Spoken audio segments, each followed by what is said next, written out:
নকল সারের কারবার রুখল পুলিশ।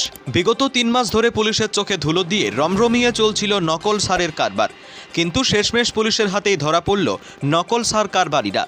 দুবরাজপুর পৌরসভার 9 নম্বর ওয়ার্ডের সাতকেন্দুরিতে গতকাল মধ্যরাতে দুবরাজপুর থানার পুলিশ একটি বাড়িতে অভিযান চালায়।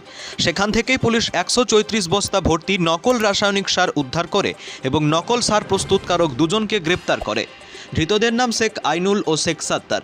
তাদের বাড়ি খয়রাশোল ব্লকের লোকপুর থানার বারাবন গ্রামে। এই দুজন কম দামি সার কিনে বেশি দামের প্যাকেটে ভরে অবৈধভাবে বিক্রি করত। তারা বীরভূম ও ঝাড়খণ্ডে এই সার বিক্রি করত। এই ঘটনায় আর কেউ জড়িত রয়েছে কিনা তা তদন্ত করে দেখছে দুবরাজপুর থানার পুলিশ। নকল সার কারবারি দুজনকে আজ দুবরাজপুর আদালতে তোলা হয়। 9 নম্বর ওয়ার্ডের কাউন্সিলর সনাতন পাল জানান, এই ওয়ার্ড রানীগঞ্জ মোরগ্রাম 14 নম্বর জাতীয় সড়কের ধারে, তাই বহু মানুষ বাইরে থেকে এসে এখানে ভাড়া থাকেন। তবে এই ব্যাপারে আমি কিছু জানতাম না। আমি রাত্রে জানলাম পুলিশ তদন্ত শুরু করেছে।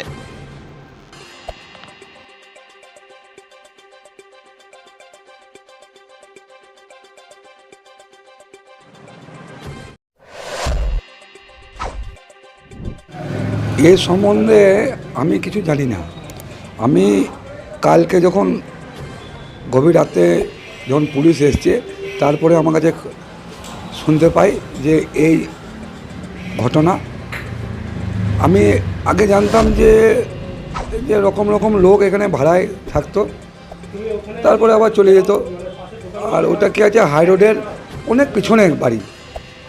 আমাদের চোখেও সেরকমভাবে কোনো কিছু পড়ে নাই, আর আমরাও এই সম্বন্ধে কিছু দেখেও নাই।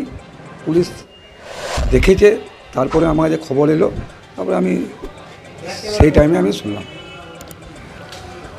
শুনলাম যে এরকম সার, কম দামি সার নিয়ে ওখানে রাখতো, তারপরে আবার বেশি দামে বিক্রি করতো। এটাই আমি শুনলাম।